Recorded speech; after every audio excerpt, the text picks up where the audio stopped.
ألا لله الدين الخالص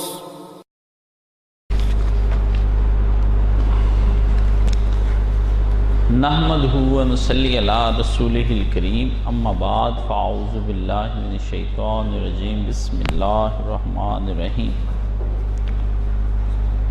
اہدنا الصراط المستقیم صراط الذین انعمت علیہم غیر المغضوب علیہم ولا الضالین آمین۔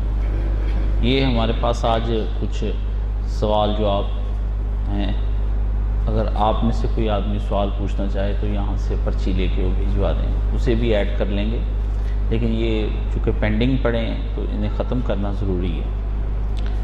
تو چلیں، یہ ایک شروع ہوا ہے کہ کیا مختصر نماز ایسے ٹھیک ہے کہ 4 رکعتیں چاروں میں سورہ فاتحہ، رکوع اور سجود میں صرف ایک بار سبحان ربی العظیم اور سبحان ربی الاعلیٰ، اور پہلے تشہد میں صرف التحیات اور دوسرے میں آخر تک سلام پڑھ کر سلام پھیرنا؟ بالکل آپ نے صحیح لکھا ہے کہ یہ 4 رکعت کی نماز یا 2 رکعت والی نماز ایسے پڑھی جا سکتی ہے مختصر۔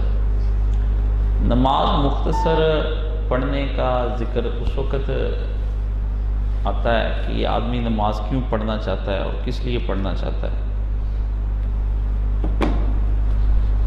یہ پہلی چیز ہے ضروری۔ آدمی طویل گفتگو کرنے والا ہو اور ہلکی نماز پڑھنے والا ہو، یہ آدمی کے کم عقل ہونے کی دلیل ہے۔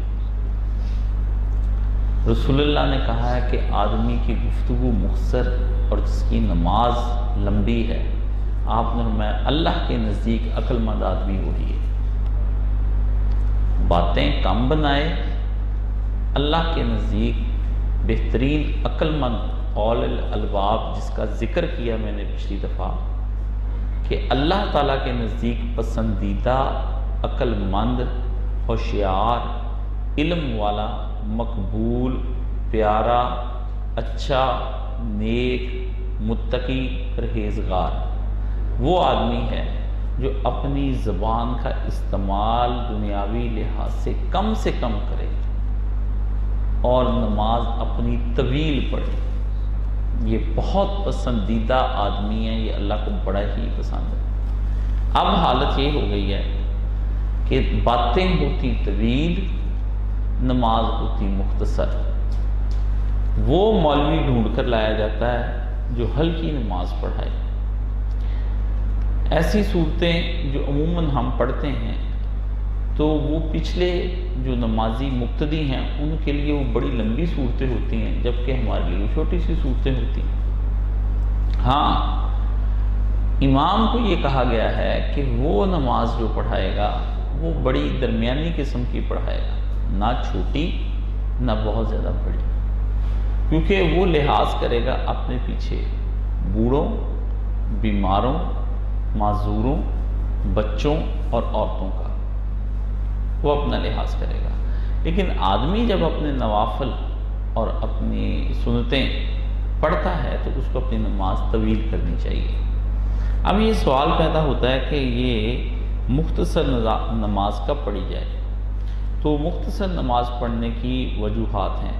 مثلا آپ شدید بیمار ہیں اور انتہائی تکلیف میں ہیں تو آپ ذکر نہیں کو کر سکتے، نماز نہیں پڑھ سکتے، بار بار بے ہوشی ہو رہی ہے، یا آپ کے درد اس قسم کا ہو رہا ہے کہ آپ کو پتہ ہی نہیں کہ میں اب کیا کروں اس دوران، تو مختصر نماز پڑھی جا سکتی۔ جب میں پہل میں شروع میں بیمار ہوا تو اس میں میری شدید طبیعت خراب ہوتی تھی، کئی دن بے ہوش پڑے رہنا، پتہ ہی کچھ نہیں ہاسپٹل میں۔ اس دوران میرے ذہن میں یہ سوال آیا کہ یار یہ جو نمازیں میری رہ جاتی ہیں، یا جو میں انتہائی حالت ایسی ہوتی کہ اس میں پین شدید چیسٹ میں ہوتی ہے بڑی شدید، تو اس میں کیا کر سکتا ہوں؟ اللہ کا ذکر کروں تو میں نماز تو ایسے خشوع و خضوع سے نہیں پڑھ سکتا۔ تو اس وقت میں نے اللہ تعالیٰ غریق رحمت کرے حضرت مولانا صاحب کو، مرحوم کو سے میں نے یہ گفتگو کی اور میں نے ان سے یہ گزارش کی کہ میں نے ایک طریقہ نماز کا ایک جگہ پہ پڑھا ہے، تو کیا یہ صحیح ہے؟ تو اس میں انہوں نے یہی بتایا کہ فقط فاتحہ ایک دفعہ رکوع اور سجود میں سبحان ربی الاعلیٰ، اور اس کے بعد مختصر التحیات، پہلی اگر 4 رکعتوں والی ہو تو اشہد ان لا الہ الا اللہ تک، اور درود پاک بھی اس کے اندر اللہم صلی علی محمد و علی آل محمد تک پڑھ کر سلام بھیج سکتا ہے۔ اس کے بعد ایک دعا پڑھ لے، مختصر ربنا آتینا یا ربی، تو یہ پڑھا جا سکتا ہے۔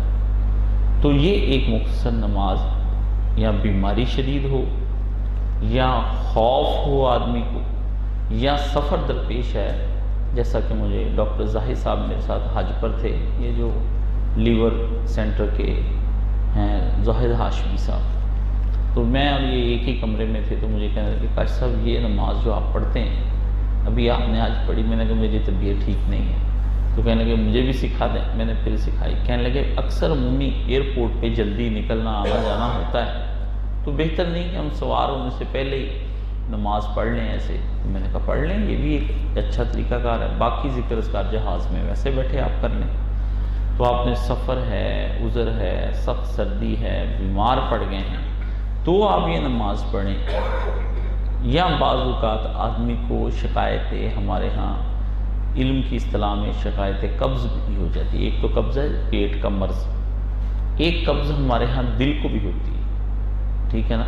اس کو ہم قبض و بساط کہتے ہیں، یا بست، ٹھیک ہے؟ کہ دل کے بعض اوقات آدمی کا اتنا اللہ کی عبادت کرنے کو چاہ رہا ہوتا ہے کہ جی نہیں کرتا سر اٹھائیں، اور بعض اوقات جی نہیں کرتا، تو ایسے جی جب نہ کرے تو چھوڑنے کی بجائے آدمی کو مختصر نماز پڑھ سکتا ہے، لیکن کبھی کبھار، ایسا نہیں کہ اس کو اپنی روٹین بنا لے، یہ بری بات ہے۔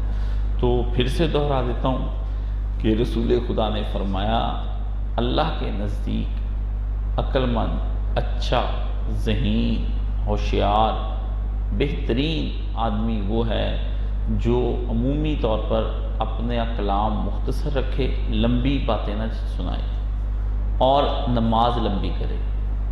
گفتگو چھوٹی، نماز لمبی۔ اب کیا ہے؟ نماز چھوٹی تو گفتگو لمبی۔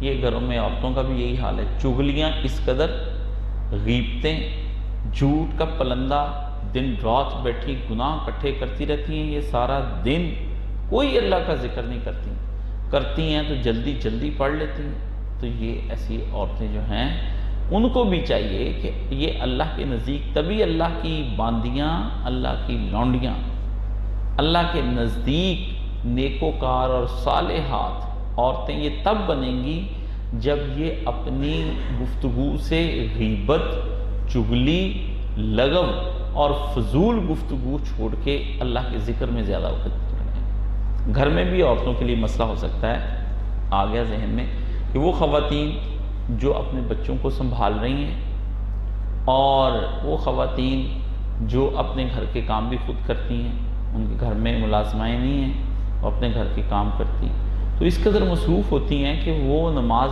کا لمبی نہیں ادا کر سکتی، تو وہ بھی مختصر نماز پڑھ سکتی ہیں، وہ بھی مختصر نماز پڑھ سکتی ہیں۔ ہاں، اس کا ایک اور بھی ہے، وہ بھی ایک پہلو ہے کہ آپ فرض نمازیں طویل آپ کی ہو جائیں، تو آپ نوافل پڑھنا چاہتے ہیں تو وہ مختصر آپ کے ہو جائیں، آپ مختصر نماز میں نوافل پڑھ سکتے ہیں۔ صبح کا وقت ہے، آپ 5 یا 4 پڑھنا چاہتے ہیں تہجد کے وقت میں، یا آپ کے پاس اتنا تھوڑا وقت باقی بچ گیا کہ ابھی 2 منٹ بعد فجر ہو جانی، تو آپ 1.5 منٹ کے اندر یہ نماز پڑھ سکتے ہیں، 2 منٹ کے اندر آپ کی تہجد ہو جائے گی، اور اللہ پاک آپ کو غافلوں میں نہیں لکھیں گے۔ شکر کریں اللہ پاک آپ کو غافلوں میں نہ کہیں لکھ لے۔ علماء کرام نے یہاں تک خواتین کے لیے لکھا ہے کہ جو عورت بوقت تہجد اپنے شوہر کے لیے فقط چائے ہی بنا دیتی ہے، اس کی بھی تہجد شمار ہو جاتی ہے۔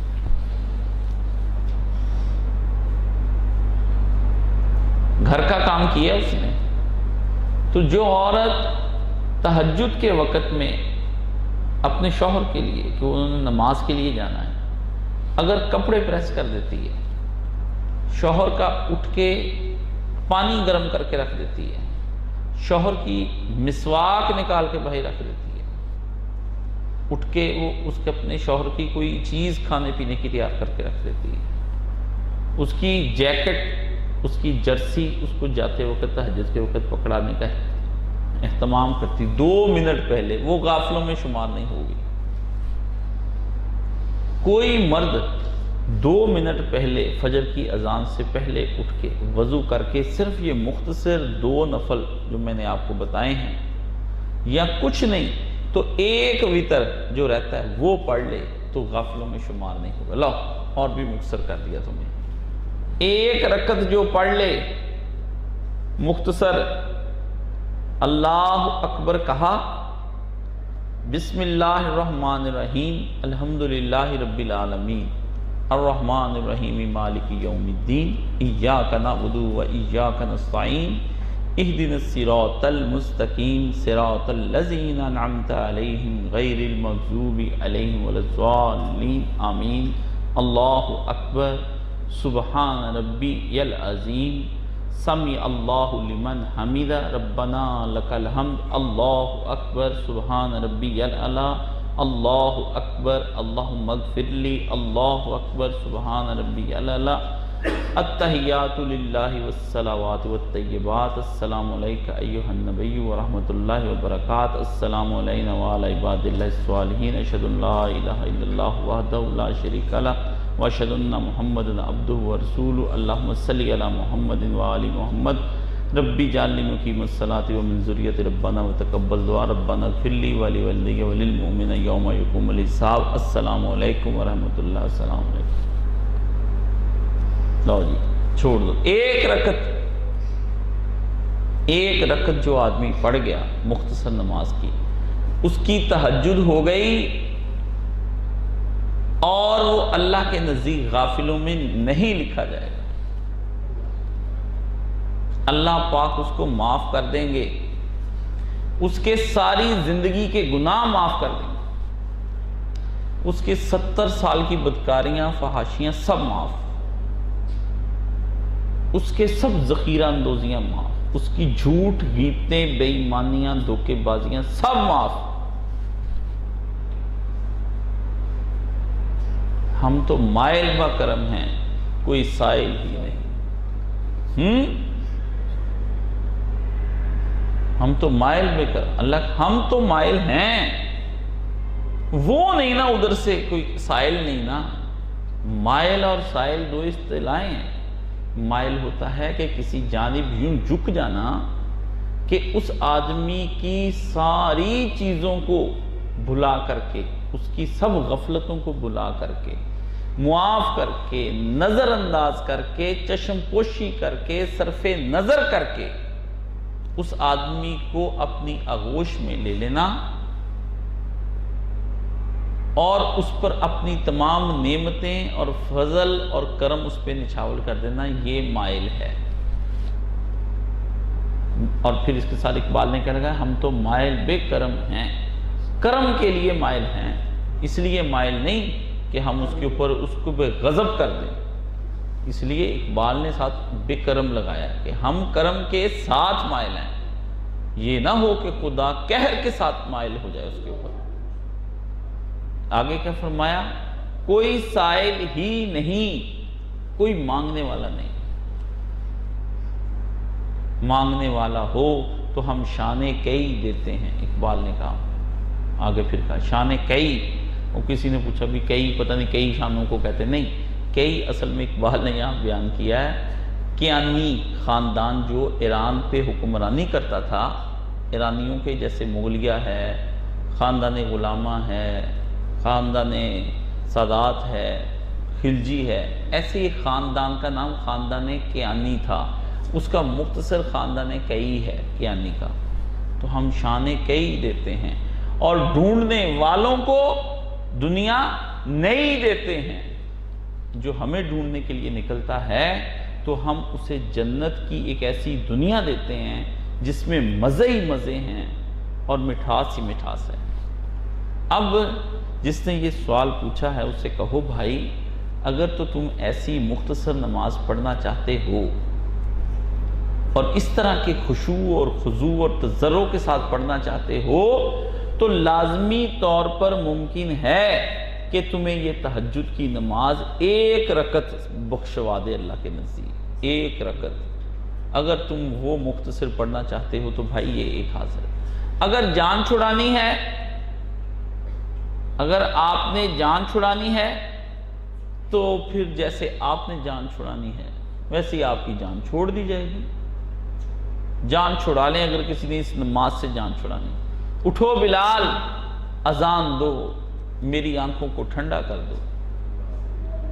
اب اذان کا وقت آتا ہے تو بوجھ ہو جاتا ہے، اچھا اب یہ بھی پڑھنی پڑے گی۔ کبھی رسول خدا کو راحت ہوتی تھی، مسلمانوں کو عین وقت نماز آ جاتا تھا، لڑائی میں وقت نماز، قبلہ رو ہو کر کھڑی ہو گئی قوم حجاز۔ اقبال نے کہا اذان کا وقت آیا اسی وقت قبلہ رو کھڑی ہو گئی قوم حجاز۔ لڑائی کے اندر وقت آیا ادھر ہی منہ کر لیے، بس مڑو۔ امام حسین علیہ السلام نے کو ابو ثمامہ ساعدی نے یاد کرایا، امام سورج نصف النہار پر آ گیا، ہم جنگ لڑ رہے ہیں، آپ نے فرمایا اللہ تجھ پر رحم فرمائے، کیسے کڑے وقت میں تجھے اللہ یاد ہے۔ تو اس کا مطلب کیا ہوا کہ اللہ کے ولیوں کو مشکل وقت میں صرف اللہ ہی یاد ہوتا ہے یا نماز یاد ہوتی ہے، ورنہ اس جنگ میں جہاں لاشیں کٹ رہی تھیں اور تھوڑے لوگ تھے اور تھوڑی دیر بعد سب کا موت کا بلاوا آ رہا تھا اور پکی بات تھی اور یقینی بات تھی، ایسے میں موت یاد، اللہ یاد آ جانا کوئی چھوٹی چیز نہیں ہے۔ تو ان کو عین وقت پہ، اب کسی کو نماز یاد نہیں ہے۔ مسلمانوں کا یہ حالت ہو گئی ہے کہ مسلمان بعد میں آ کر ملتے ہیں اور پھر اس کے بعد غلط نماز پڑھتے ہیں۔ میرے ساتھ ہی کل ایک آدمی نے نماز پڑھی تو امام بیٹھ گیا، تو وہ آخری رکعت میں ملا امام بیٹھ گیا، وہ کھڑا ہو گیا، اس نے اپنی باقی نماز پوری کر لی۔ تو یقین جانے میں آپ تصور نہیں کر سکتے، وہ میری نماز چلو میں اسی میں ہی کھو گیا، نماز میں نے کیا پڑھنی تھی میں اسی میں کھو گیا۔ اس کو یہ بھی نہیں پتا کہ امام کے ساتھ، اور آدمی کی عمر کم از کم 70 سال سے زیادہ تھی، 70 سال سے زیادہ تھی۔ اللہ اسے پوچھیں گے نہیں کہ دنیا کے کاموں کے لیے ابھی تک وہ نوکری کرتا ہے، ابھی تک وہ نوکری کرتا ہے، ٹھیک ٹھاک چاقو چبند ہو گئے۔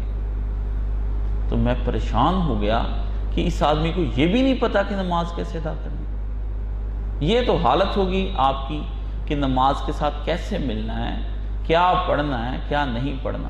تو میرے عزیز، اگر آپ نے نماز مختصر پڑھنی جان چھڑانے کے لیے تو بھی میں نے بتا دی ہے، لیکن اگر آپ سمجھتے ہیں کہ میں چونکہ غافل بھی ہوں اور کام کا زور بھی ہے اور بیمار بھی رہتا ہوں تو 1 رکعت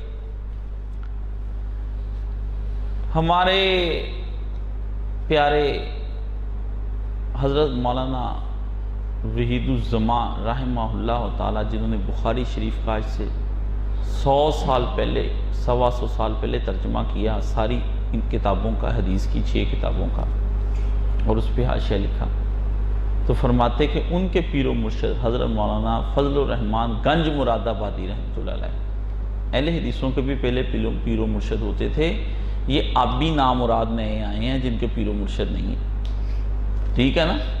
پیر و مرشد کوئی بری چیز نہیں، مرشد تو دنیا کی سب سے قیمتی چیز ہوتی ہے، مرشد اتنا قیمتی ماں باپ نہیں ہوتا جتنا قیمتی مرشد ہوتا ہے۔ تو وہ فرماتے تھے کہ ہمارے پیر و مرشد حضرت مولانا فضل الرحمان گنج مراد آبادی یہ فرمایا کرتے تھے کہ جو آدمی اس وقت اٹھ کر صرف سبحان اللہ ہی کہہ دیتا ہے نا تہجد کے وقت، اتنا ہی کہہ دے بس، آنکھ کھلی سبحان اللہ کہتے، اس کو بھی اللہ غافلوں میں نہیں لکھتا، اس کو بھی غافلوں میں نہیں لکھتا جو اتنا ہی کہہ دے اٹھ کے سبحان اللہ۔ کیا جاتا ہے مجھے بتائیں آپ، حضرت مولانا فضل الرحمان گنج مراد آبادی رحمۃ اللہ علیہ مجھے بڑے پیارے ہیں، یہ اور ایک مرزا مظہر جانے جان، دو عالم ایسے عجیب و غریب قسم کے ہندوستان میں کمال۔ حضرت مولانا فضل الرحمان گنج مراد آبادی کی ایک چھوٹی سی مثال دے کر آگے بڑھتا ہوں۔ ان کو اللہ پاک نے قرآن پاک اور حدیث شریف کا ترجمہ کرنے کا ایسا فن سکھایا تھا کہ وہ دل میں اتر جاتا تھا۔ تو وہ اللہ کا ترجمہ اپنی زبان میں سنسکرت میں کرتے تھے۔ من موہن، ہندو پوچھتا کہ اللہ کیا ہے، تو وہ اسے کہتے ہیں من موہن، کل ہو اللہ احد، کہہ دو کہ وہ ایک من موہن ہے، کہہ دو کہ ایک ہی تو من موہن ہے۔ من موہن کہتے ہیں من کو موہ لینے والا، جو دل کو اپنی طرف پورے کے پورے دل کو اپنے حسن و جمال اور کمالات کی وجہ سے اپنی طرف کھینچ لے، اس کو من موہن کہتے ہیں۔ جس کے اندر کوئی عیب نہ ہو اور انسان فطری طور پر اس کی طرف کشش ہی کرتا چلا جائے، اتنا حسین ہو کہ آدمی کی بعض لوگ اس قدر حسین ہوتے ہیں کہ آدمی اپنی آنکھ اٹھا کے ضبط بھی کرنا چاہے تو ضبط نہیں ہوتا، پھر بھی گناہ کر لیتا ہے دیکھنے کا۔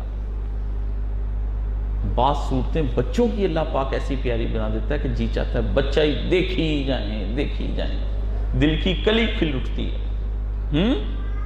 کچھ لوگ صورتوں پہ ایسے فریفتہ ہوتے ہیں کہ جان ہی دے دیتے ہیں اس کے اوپر، خودکشیاں نہیں کرتے۔ تو فرمایا کہہ دو کہ ایک ہی تو من موہن ہے، ٹھیک ہے۔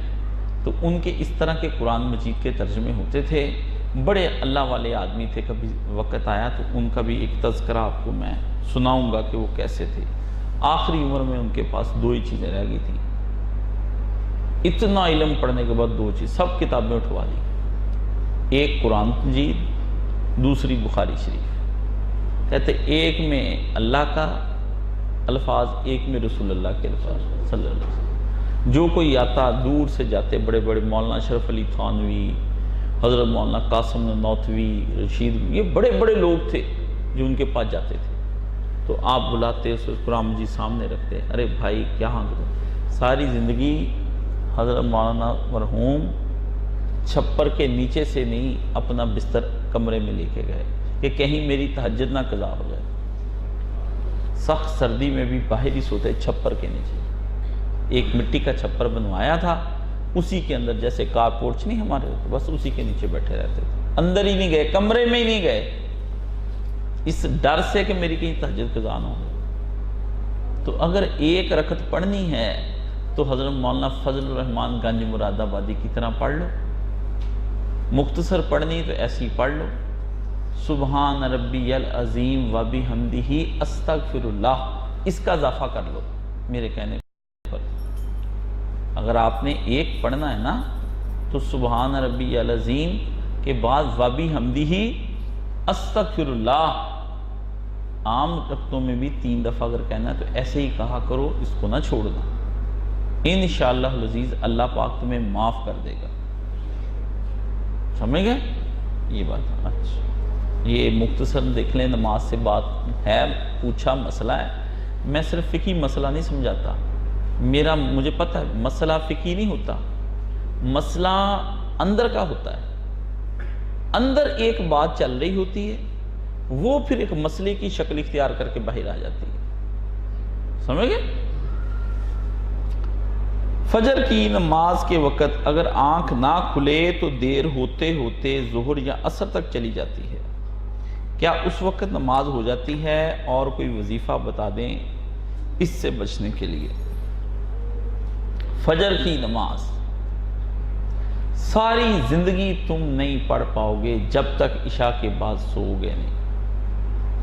کچھ کر لو، جو دنیا کے پاپڑ بیل سکنے تھے نا، وہ اس ناچیز کاشف نے بیل کے سارے ہی دیکھ لیے اپنی زندگی میں، جو کچھ بھی کر سکتا تھا، نفسیاتی، ذہنی، جسمانی، اخلاقی، روحانی، جو تجربہ بھی آپ کے ذہن میں آئے گا نا، آپ مجھے جتنے بھی بندے ہیں کہ بھی آپ نے کیا یہ کر کے دیکھا ہے، آپ جو بھی مجھے کہیں گے، میں نے سارے کر کے دیکھے ہیں، ایک سے ایک بڑھ کر ڈفان کیا میں نے، فجر ہاتھ نہیں آتی جب تک عشاء کے بعد سوئیں گے نہیں. بس جو فجر اور تہجد خلوص قلب، نشاط بدن، دو چیزیں ہیں. خلوص قلب، نشاط بدن. نشاط بدن کیا ہے؟ خلوص قلب تو تم سمجھتے ہو. نشاط بدن کہ جسم تمہارا ساتھ دے نیکی کرنے میں، جسم اٹھتے وقت تکلیف محسوس نہ کرے، جسم پوری راحت محسوس کرے کہ میں اب نماز پڑھنے کے لیے آمادہ ہوں، چلو نماز پڑھتے ہیں.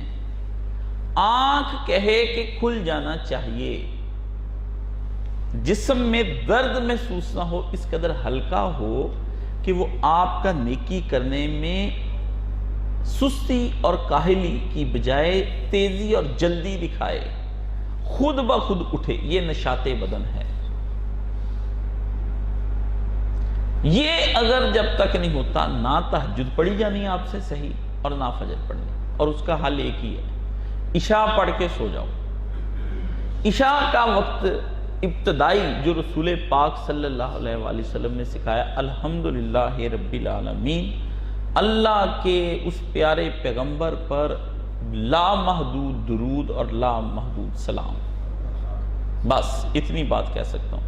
اگر حضرت جبریل امین آ کے رسول پاک کو 2 وقت نمازوں کے نہ بتاتے، ہر نماز کے 2 وقت بتائے، ابتدائی اور انتہائی، یقین جانے اس دور میں فجر اور عشاء پڑھنی مشکل ہو جانی تھی. نبی پاک پر اللہ نے اتنے کرم کیے ہیں کہ مجھے اپنے نبی صلی اللہ علیہ وسلم کی رحمت للعالمین پہ اتنا سا ذرا برابر بھی شک نہیں. اگر وہ شک کروں تو پھر رب العالمین ہونے پر بھی شک کروں. جیسے اللہ رب العالمین ہے ایسے رسول پاک رحمت للعالمین. جو بندہ رسول پاک کے بارے میں شک کرے وہ اللہ کا بھی انکار کر رہا ہے. سیدھی بات، جہنم کا ایندھن ہوگا، کچھ بھی نہیں ہونا. نبی پاک نے ابتدائی وقت میں نماز پڑھ کے بتائی کہ نماز کا وقت کب شروع ہو جاتا ہے، وہ بھی بتایا. اور دوسری چیز، رسول پاک نے 2 نمازیں اکٹھی کر کے وہ بھی بتا دیں کہ آدمی حالات ایسے ہوں تو پڑھ سکتا ہے. یہ مسئلے مولویوں نے نہیں بتانے آپ کو، انہوں نے آپ کو الٹی راہ میں لے کر جانا ہے.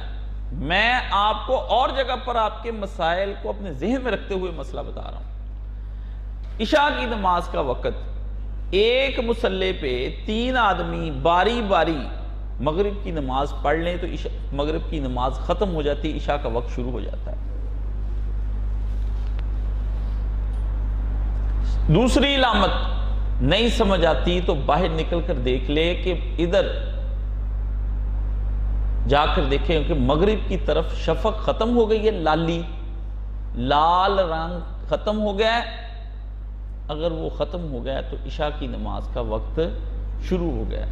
40 منٹ مغرب کی اذان کے مغرب کی اذان کے اندر آپ نے 40 منٹ ڈال لینے ہیں.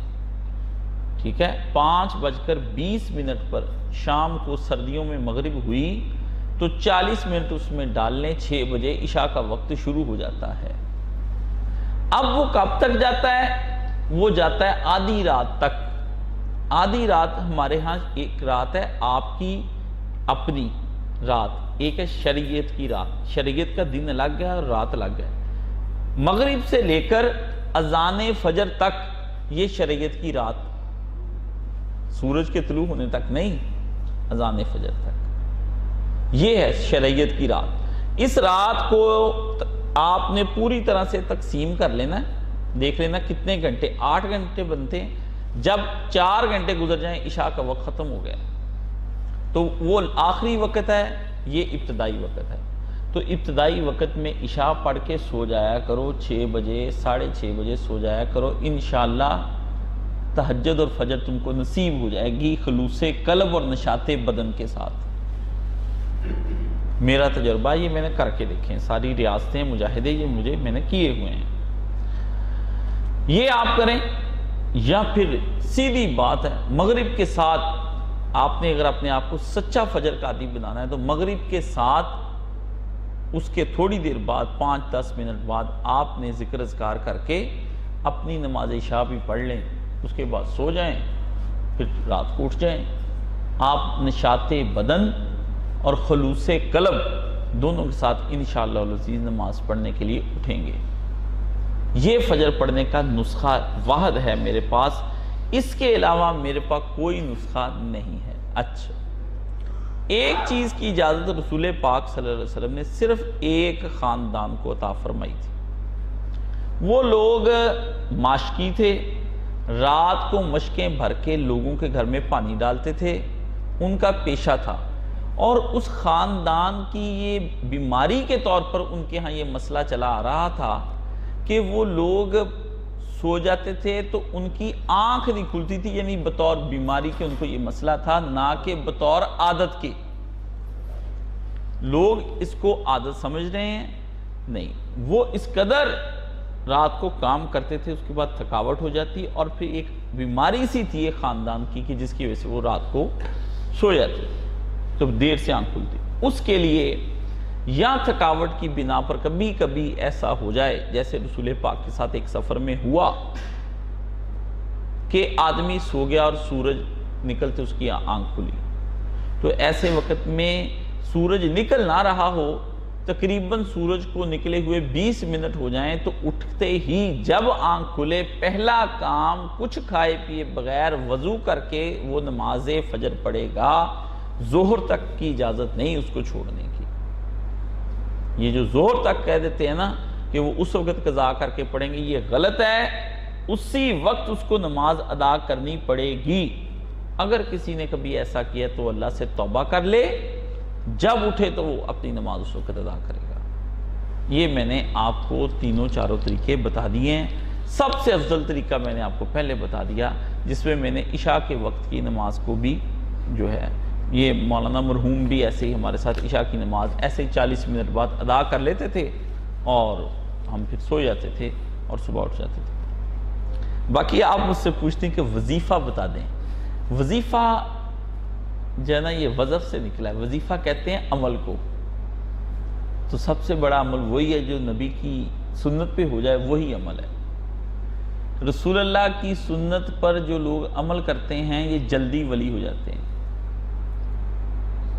ہم نے علماء سے پوچھا، میرے ایک بہت بڑے ایک ولی استاد تھے، تو میری ان سے گفتگو ہوئی تصوف کے، تو ہم نے یہ نتیجہ ساری گفتگو کے بعد ان سے سیکھا اور پڑھا، اور ہم نے یہ سمجھا کہ جو لوگ رسول اللہ کے الفاظ اور دعائیں یاد کر لیتے ہیں نا، اور آپ کی طرح اٹھنے بیٹھنے لگ جاتے ہیں، وہ عام ولی جو کئی مہینے کے روزے اور لمبی لمبی نمازیں اور دعائیں پڑھتا ہے نا، اس کے مقابلے میں لاکھوں گنا زیادہ سپیڈ سے وہ سلوک کی منزلیں طے کرتا ہوا اللہ کے پاس پہنچ جاتا ہے۔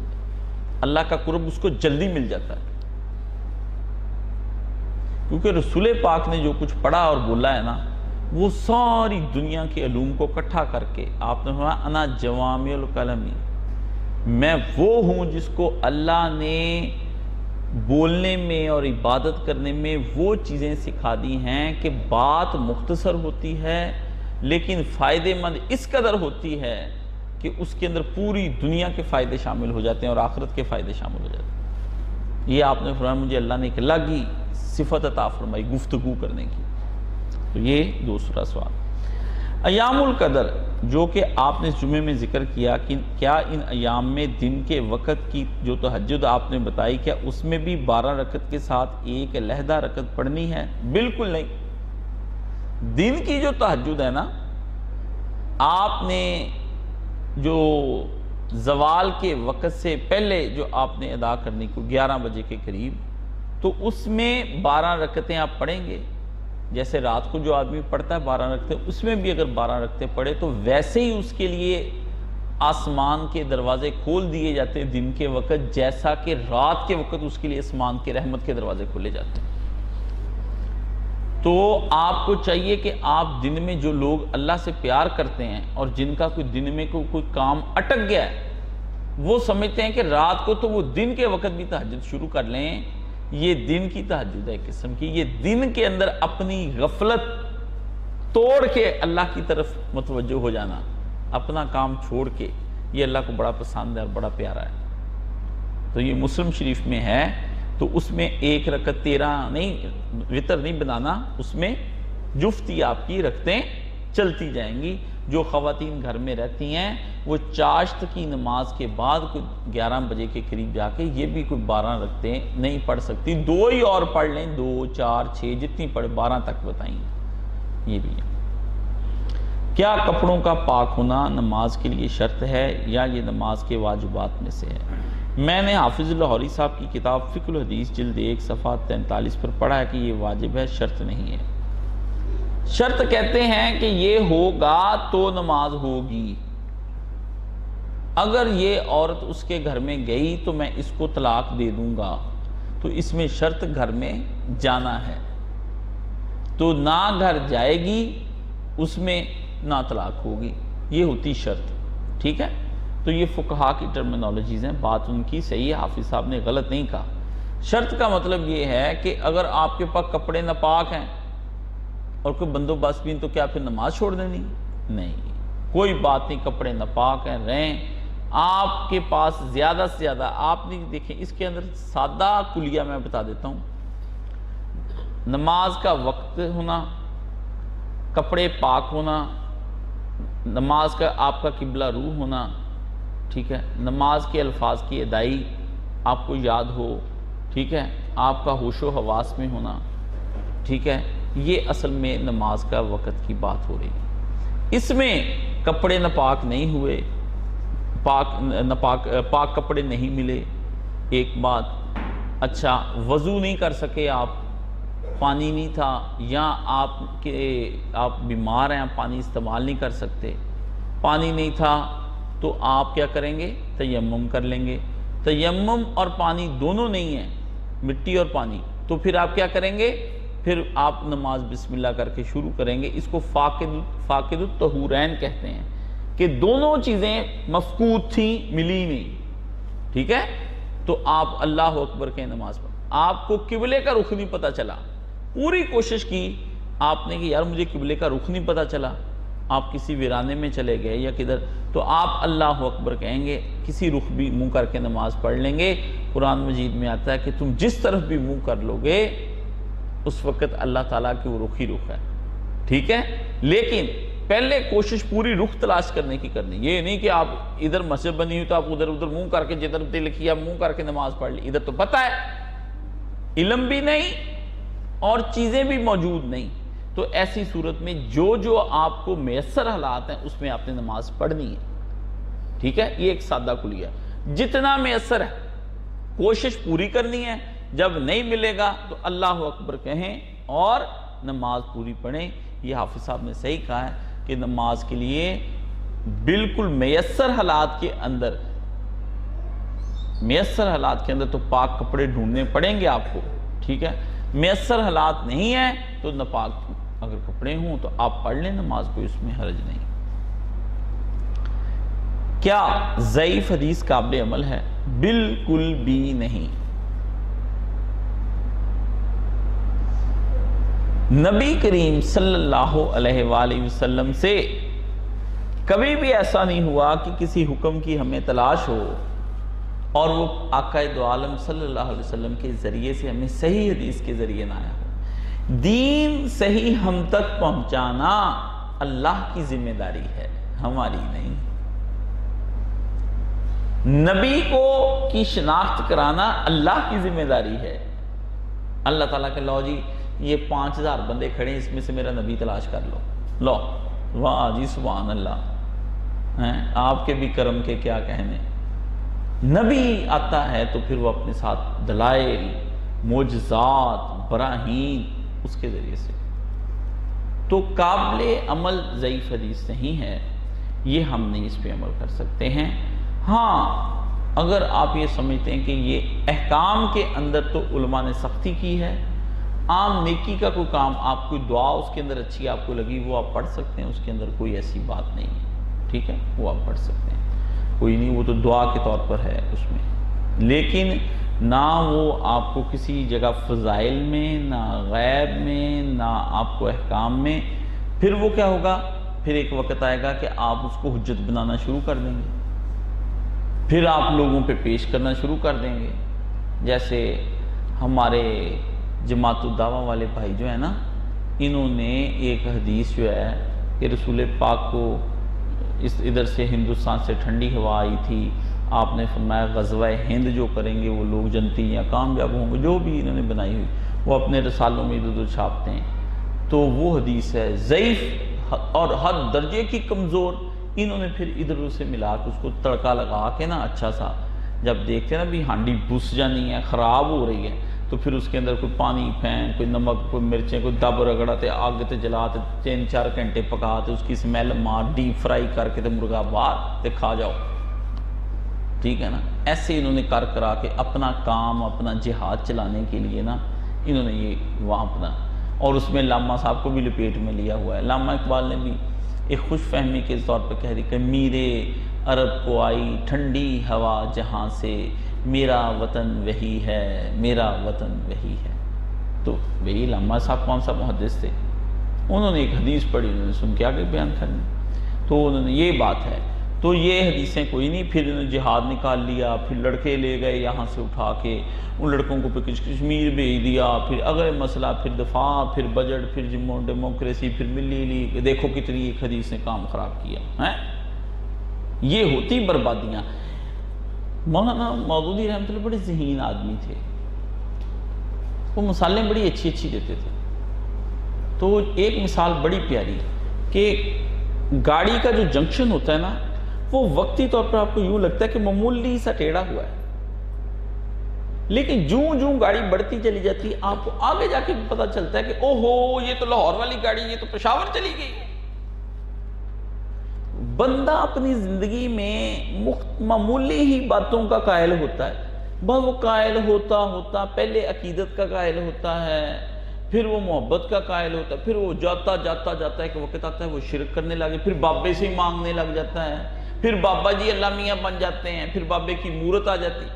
شیطان نے پہلے صالحین سے عقیدت ہی سکھائی تھی، وہ پھر انہوں نے بنا لی، پھر وہ آگے پھر شکلیں بن گئی، اگلی نسل آئی، انہوں نے کہا باجی بیٹھتے تھے، پتہ نہیں کیوں بیٹھتے، پھر پوتا ختم ہی ہو گیا، وہ شرک شروع ہو گیا. حضور پاک نے بتایا، یہ نبی پاک نے صحیح بخاری میں بتایا. تو یہ ضعیف حدیثیں جب آپ شروع کر لیتے ہیں کام، گنجائشیں، تو پھر آپ کے لیے مصیبت بن جاتی ہے. اگر کوئی شخص زکوٰۃ نہیں دیتا لیکن عام صدقات زکوٰۃ کی حد سے زیادہ دیتا ہے، کیا اس کی زکوٰۃ باقی ہے یا اس کی زکوٰۃ اس میں شمار کی جائے گی؟ بالکل بھی نہیں. جو آدمی فرائض کی ادائی نہیں کرتا، وہ چاہے مرضی جتنی نفلی کر لے، اس کی اللہ کے ہاں پرے کا کی بھی اہمیت نہیں.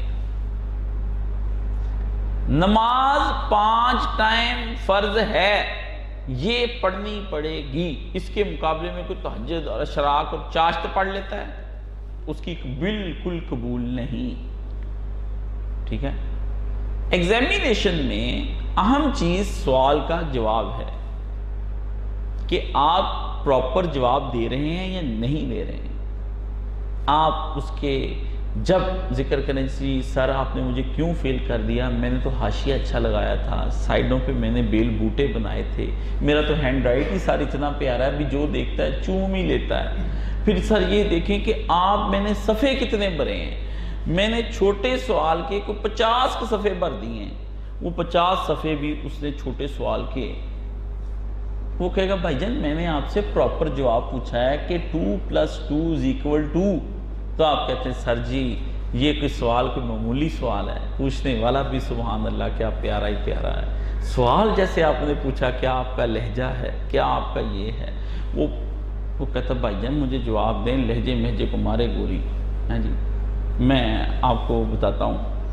ایک شاعر نے اپنے شاگرد کو یہاں بیٹھا، اس نے اسے کہا کہ شاگرد کے بھی لیٹے ہوئے کرام کر رہا ہے، اس نے کہا لکھ لو ایک شعر لکھا کر، لاکھ روپے کا شعر ہے. وہ لڑکا لکھتا گیا، بچہ نیا نیا شاعری سیکھنے گیا، لکھتا گیا. یہ شعر تو ہزاروں میں ہے ہمارا. وہ لکھتا گیا. وہ لڑکے کو ایک دن ماں نے کہا جا بازار سے جا کے نا کوئی سبزی لے آ. لڑکا بازار چلا گیا. انہوں نے جناب اس سے کہا لو جی بیٹا جی یہ سبزی پکڑو، پیسے دو. اس نے آگے شعر سنا دیا. اس نے کہا حضور یہ شعر.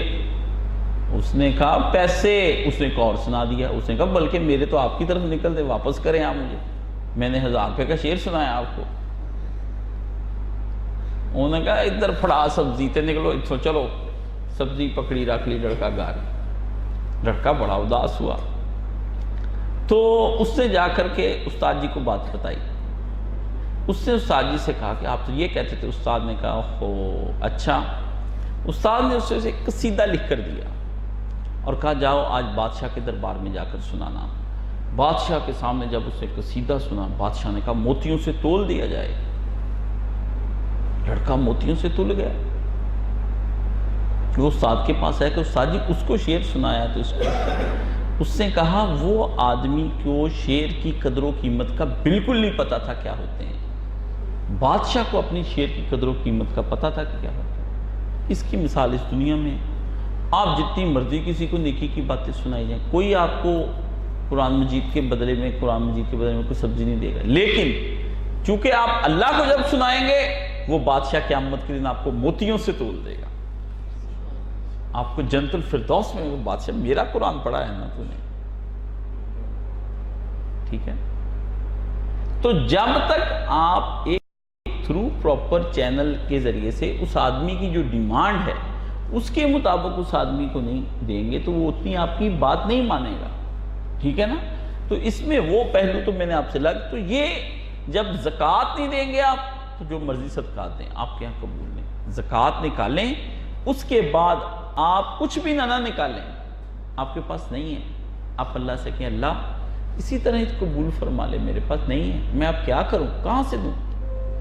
تو وہ حدیث شریف میں آتا ہے کہ رسول پاک کے پاس لوگ آ گئے، انہوں نے آ کے رسول پاک سے کہا امیر لوگ جو ہیں یہ تو صدقے اور خیرات دے دے کے جنت میں چلے جائیں گے، نہ ہم غریب کس طرح جائیں گے جی؟ حضور پاک نے کہا تم 33 دفعہ سبحان اللہ، 33 دفعہ الحمدللہ، 34 بار اللہ اکبر، اسی طرح لا الہ الا اللہ تم یہ پڑھا کرو تو تم لوگ ان سے آگے بڑھ جاؤ گے۔ تو امیروں کو پتہ چلا، انہوں نے یہ بھی تسبیحات شروع کر دی۔ وہ پھر آگے حضور کے پاس، انہوں نے کہا جی انہوں تو تسبیح بھی شروع کر لی، صدقہ بھی شروع کر لیا، اب حضور نے فرمایا چپ کر جاؤ، اب صرف اللہ کا فضل ہی رہ گیا ہے، اسی نے تم سب کو ایک جیسا کر دینا، ٹھیک ہے ہیں بھائی؟ پہلے فرض پورے کرو پھر کچھ اور کام کرو۔ فرض پڑھتے نہیں، مسجدوں میں بھاگتے ہیں۔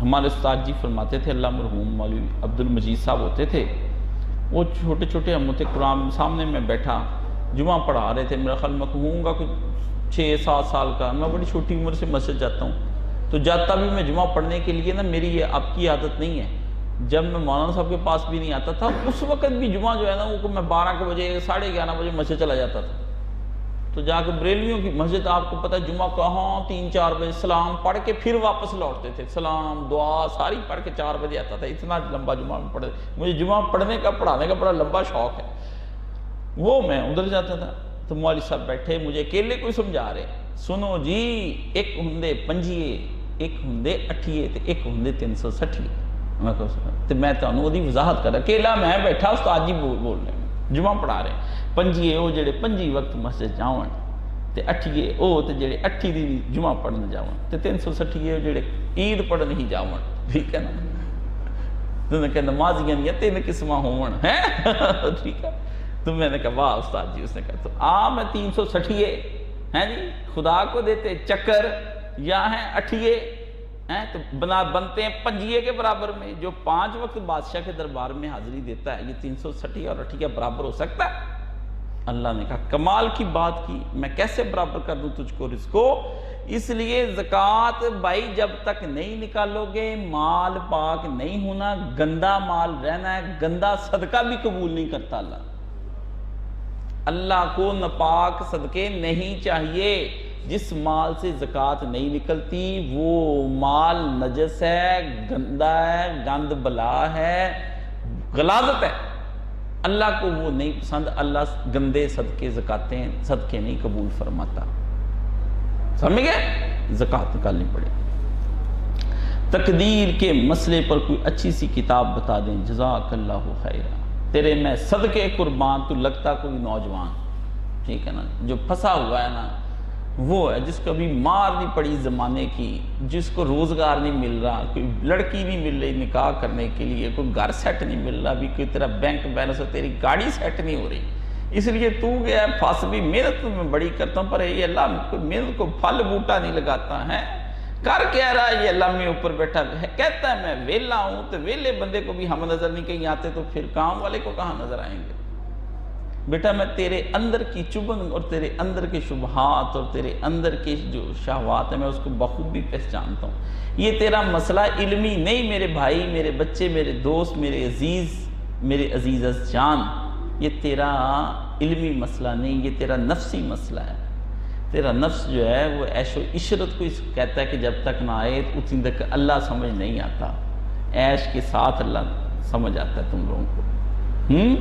جتنے بندے اللہ پر سوال اور تقدیر، اللہ چھپا کیوں ہے، سامنے کیوں نہیں آتا، یہ کیوں نہیں آتا ہے، گنوسٹک ہوں میں، تھیسٹ ہوں، اس کے مسئلے سارے جتنے بھی ہیں، یہ تمام مسائل جتنے بھی ہیں یہ نفسانی ہیں، اندر سے نفس نے اٹھائے ہوئے ہیں، اور نفس من شر نفس کی دعا رسول پاک صلی اللہ علیہ وسلم نے، اللہم انی اعوذ بک من شر نفسی، اندر سے جو یہ بات سمجھاتا ہے وہ شیطان بھی نہیں سمجھاتا، یہ بڑا تیز ہے، اس کی ایسی ایسی قسمیں ہیں کہ حضرت مولانا رشید احمد گنگوئی رحمۃ اللہ علیہ فرماتے تھے کہ نفس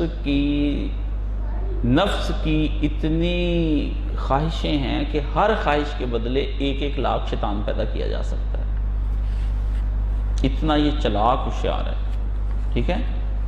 تو کیا فرمایا؟ یہ تمہارا نفس کا مسئلہ ہے۔ تقدیر کے مسئلے کے بارے میں بیٹے میں تجھے صرف رسول پاک صلی اللہ علیہ وسلم جن پر دانائی، حکمت، علم سب کچھ اللہ نے دنیا میں ختم جس پہ کرنا تھا نا، دانش، فلسفہ، جو عقل کی باتیں جس پر کرنا تھا اور جس کے نیچے سب نے رہنا انبیاء سمیت، اللہ کے پاس دانش کامل اور نبی پاک کو جو دنیاوی لحاظ سے کامل دانش دی، دنیاوی لحاظ سے ادھر کے علم کے حوالے سے جو علم دینا تھا وہ اللہ نے اخیر محمد رسول اللہ پہ ختم کر دیا ہوا ہے۔ اس پیارے نبی نے فرمایا کہ کوئی آدمی اللہ اور تقدیر کے مسئلے کے اندر نہ پڑے، کوئی آدمی اللہ اور تقدیر کے مسئلے میں نہ پڑے ورنہ شیطان اس کو اچک کر لے جائے گا۔ رسول پاک نے فرمایا وہ کبھی بندہ ٹھہر ہی نہیں سکے گا، ایسی پھسلن پر چڑھ جانا کہ جس پہ پاؤں کو قرار ہی نہیں آئے گا، نیچے گرے گا اور کھائی میں گر کر تباہ و برباد ہو جائے گا۔ اور اس بندے سے جس بندے نے علم حاصل کیا رسول اللہ صلی اللہ علیہ وسلم سے، اس سے جس نے عام انسانوں میں سے سب سے زیادہ علم حاصل کیا، نبی پاک تھے اللہ کے اپوائنٹڈ، خود رسول پاک کے اپوائنٹڈ، جس نے رسول پاک سے سب سے زیادہ علم حاصل کیا، ان کو کہتے ہیں امیر المومنین حضرت علی ابن ابی طالب رضی اللہ تعالیٰ عنہ۔ اس آدمی کا کہنا ہے کہ مت تقدیر کے مسئلے میں پڑھیو، یہ وہ کھائی ہے کہ جس کے اندر تو اگر گر گیا تو پاش پاش ہو کر رہ جائے گا، یہ وہ تاریکی ہے کہ اگر تو نے اس کی طرف قدم اٹھا لیا تو سوا اندھیروں کے اور گم ہو جانے کے تجھے یہاں کچھ نہیں ملے گا۔ تقدیر کے مسئلے کو نہ کوئی سمجھ سکا ہے نہ سمجھے گا، اس کے لیے تقدیر کے مسئلے کو سمجھنے کے لیے دنیا کی سب سے بڑی عقل چاہیے۔ مطلب آپ نے اس مرکز کو سمجھنا اگر، تو آپ کو مرکز کو سمجھنے کے لیے اس کے اندر پڑی ہوئی ایک ایک کتاب کے ایک ایک لفظ اور حرف سے بھی آشنائی ہوگی تو آپ مرکز کی اہمیت سمجھ پائیں گے۔ حقیقت ایک ہے جنرل نالج کہ ادھر یہ پڑا ہوا، ایک ہے اس کی اندر کی باتوں کو سمجھنا کہ یہ چیز اس سے جڑی، وہ اس سے جڑی ہے، اس سے جڑی ہے، اس سے جڑی، یہ تقدیر ہے یہ حق ہے، یہ حق۔ اللہ نے قرآن مجید میں کیا کہا ہے کہ یہ حق ہے، جو تقدیر ہے یہ اس سے کوئی چیز آگئی، یہ سچ ہے کہ اللہ ہی کے حکم کے مطابق، اسی کے ماتحت اور اس کے ارادوں اور اس کے پلان کے مطابق یہ کائنات، یہ تب سمجھی جائے گی جب اللہ سمجھ میں آ جائے گا۔ تو اللہ لامحدود ہے، تو محدود ہے، تو اللہ کو سمجھ نہیں پا سکتا، اس لیے تقدیر کے مسئلے کو بھی نہیں سمجھ سکتا۔ تقدیر اللہ کا علم ہے۔ سادہ لفظوں میں اگر پوچھے کہ تقدیر کیا ہے تو کیا ہے تقدیر؟ تقدیر اللہ کا علم ہے۔ تو لامحدود علم کو محدود ذہن اور عقل والا سمجھ سکتا ہے؟ وہ کبھی نہیں سمجھ سکتا۔ تو پھر کیا ہونا؟ تباہی ہونی۔ اس کی چھوٹی مثال، آپ دیکھتے ہیں کہ سنار کے پاس ایک ترازو ہوتی جس میں وہ رتیاں، تولے، ماشے سب گن لیتا ہے۔ کتنی قیمتی چیز ہے کہ نہیں قیمتی چیز؟ کہ دیکھو جی پوائنٹ تک جو ہے نا وہ نکال لیتا ہے۔ لیکن اگر آپ اس کے اندر کوہ ہمالیہ کا پہاڑ رکھ کر تولنے کی کوشش کریں گے تو وہ نہیں تولے گا، وہ تباہ ہو جائے گی ساری کی ساری تک۔ آپ کی ننھی عقل چھوٹے مسئلوں کو سمجھ سکتی ہے۔ آپ کہتے ہیں میں تو خوردبین سے بھی دیکھ لیتا ہوں، سب کچھ ہے، لیکن اللہ کے علم کو اگر آپ کی عقل نے سمجھنے کی کوشش کی تو یہ پھٹ کر تباہ و برباد ہو جائے گی، آپ کافر ہو جائیں گے، کتے کی موت مریں گے، ذلیل ہو جائیں گے۔ یہ آپ کو سمجھ نہیں آئے گی۔ اس لیے دین کے اندر بحث نہیں کرنی چاہیے، عالم جو کہے چپ کر کے مان لینا چاہیے۔ خود ہی سوچنے چڑھ جانا، جی مجھے بتاؤ جی یہ سور کیوں حرام ہے، مجھے بتاؤ جی یہ اپنی ماں کے ساتھ زنا کیوں حرام ہے، ہاں جی مجھے بتاؤ جی یہ گانا سننا کیوں حرام ہے، مجھے بتاؤ جی یہ ڈانس کرنا کیوں حرام۔ تجھے کیسے بتائیں؟ نہ ایک سیکنڈ میں بتا دیں۔ ملنے لگتی ہیں تو اس کے بائلر انجینئر بنتے ہیں تو کتنے سالوں پڑھنے کے بعد جا کر وہ بھی محنتیں کر کے جا کے ان کو سمجھ آتی۔ آپ اپنے ڈپارٹمنٹ میں نوکریاں کرتے ہیں تو پھر بھی آپ کو پورا علم حاصل نہیں ہو پاتا اس کا۔ تو آپ ایک اللہ کے کل زمین و آسمان، فرشتے، جن، 7 زمینیں، 7 آسمان، اس کی مخلوقات، سب کے علم کا نام تقدیر کا علم ہے۔ کہ آپ یہ سمجھنا چاہتے ہیں کہ یہ سارے ایک دوسرے کے ساتھ کیسے جڑے ہوئے ہیں۔ اس کا ایک چھوٹا سا مسئلہ یہی ہے کہ جیسے یہ کیمرہ آپ کو نظر آ رہا ہے، آپ اسی کو دیکھ لیں یہ جڑا ہوا ہے اور کام کر رہا ہے تو آپ کا ذہن بتا رہا ہے کہ یہ کام کر رہا ہے، بس ٹھیک ہے۔ اسی طرح کائنات جڑی ہے۔ اب تقدیر اس بات کا نام ہے کہ آپ سمجھنا چاہتے ہیں کہ یہ کیسے ہو گیا، اللہ نے کیسے یہ کر دیا، یہ تو ہونا نہیں چاہیے تھا یہ کام۔ بیٹے یہ تیری اتنی عقل ہے ہی نہیں، نہ تیری اتنی عمر ہی ہے کہ تو اللہ کے علم کو سمجھ سکے۔ اس لیے آم کھا، پیڑوں کو نہ گن، رحمت الہی سے لطف اندوز ہو، اس سے اس کا کرم مانگتا رہے، فضل مانگتا رہے، اس سے پیار کری جا، اس کے حمدیں گائی جا، گن اس کے گائی جا، قرآن مجید پڑھی جا۔ مجھے یاد آ گیا حافظ شیرازی، مجھے بڑا پسند ہے پر مولوی صاحب مجھے روکتے۔ حافظ کہتا ہے وہ میں بنوش و مطرب می گو، اس نے کہا شراب پی جا، گانا گائی جا، محبوب کا ذکر کری جا، زندگی اسی طرح گزاری جا۔ حافظ کا وہ شعر کسی حافظ سمجھاؤں آپ کو مزہ آ جائے۔ حافظ میں بے سجادہ رنگی برتر، حافظ شراب سے بگولے اپنا سارے کا سارا یہ مسلح، پھر مزہ آنا ہے سجدہ کرنے کا۔ کہتا شراب سے مراد کیا ہے؟ اللہ کا ذکر۔ وہ کہتا ہے حافظ اللہ کے ذکر سے اپنے آپ کو ڈبولے، چھوڑ تو کیا باتیں کرے، اللہ کون ہے، بس اللہ ہوں، اللہ ہوں، اللہ سبحان اللہ والحمدللہ پڑھی جا، آم کھا، موجیں کر، تجھے کیا پتا کہاں سے آیا، واہ آ گیا بنا دی کائنات، ہم آ گئے، بس ٹھیک ہے بادشاہ روٹی دے ہمیں کیا، کار سازے ماں بفکرے کارے ماں درکارے ماں زارے ماں، بادشاہ ہے ہر وقت میری فکر میں لگا ہوا ہے، میرے ہی کام پہ لگا ہوا ہے۔ ایسا بھی دنیا میں کوئی بادشاہ ہوگا جو اپنے ہی غلاموں کے کاموں میں لگا ہوا ہے؟ آپ کے کاموں میں آپ کا بادشاہ لگا ہوا ہے۔ بادشاہ نے تو آپ سے کوئی کام لیا ہی نہیں۔ کار سازے ماں بفکرے کارے ماں، اس کو تو میری فکر لگی ہوئی کہ کاشی نے شام کو روٹی کھانی ہے یار، سورج نکلو ٹائم سے، حرارت دے، گندم زمین گندم اگا، کسان کاشر تک پہنچا، روٹی میری کہ وہ ایک اسے کہا نانے بیکارے آیت، سادی نے کہا تھا، اس نے کہا وہ نان تیرے سامنے روٹی آتی ہے، کبھی سوچ کیسے آئی ہے، کس نے بھیجی وہ روٹی؟ بارشیں، سمندر، دریا، سحاب، بادل، ہوائیں چلتی چلا کر پھر جا کر کے روٹی ہاتھ آتی ہے۔ تیرے لیے بادشاہ نے بنائی، کبھی تو روٹی کا دانہ نہیں اگا سکتا اپنی مرضی سے، اس لیے بادشاہ کے کاموں کو سمجھنے کی کوشش نہ کریں۔ اگر آپ اپنی بیوی سے شام کو پوچھیں تو نے آج کیا کیا کیا، وہ کہتی روٹی کھائیں، روٹی کھائیں ورنہ باہر دفع ہو جائیں۔ وہ مجھے یاد ہے مولانا نسیم صاحب ہوتے تھے، وہ ایک کچھ لڑکا اس کے پاس، انہوں نے کہا چلو اللہ معاف کرے سب کی بیویاں ایسا نہیں کرتی، پر ہوتی تو ذرا مزاج کی تیز ہی ہے نا۔ کہتا جس کی بیوی دن میں 7 بار اس پہ خلا بھیجے وہ مجھ سے اللہ میاں سمجھنے آئے، 7 دفعہ تیری بڈھی تیرے منہ نہیں لاندی ہے جی، اور چل کیا کر رہے ہیں آپ، باہر رک جائیں۔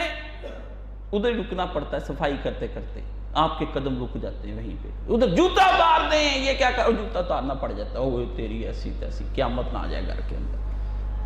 کیا ہے آپ کرتے پھرتے، بیٹے تقدیر تو نے کیا سمجھنی میرے سونے، چھوڑ ان کاموں میں، لا الہ الا اللہ محمد رسول اللہ پڑھ کے تجدید ایمان کرتے، کل سویرے جا کے فجر کی نماز شروع کر دے۔ بادشاہ سے کہے بادشاہ میں تجھے نہیں سمجھ سکتا، بس مجھے اتنا پتہ ہے مجھے عیش کرا عیش، تو اس کے لیے دعا کیا کہ ربنا آتینا فی الدنیا حسنۃ وفی الآخرۃ حسنۃ وقنا عذاب النار۔ جو ہوگا آتا جائے گا، تجھے ملتا جائے، کھا پی موج کر، تیری ادھر بھی عیش کرا دے گا، اگلے جان بھی کرا دے گا، تقدیر سمجھ لی تو نے۔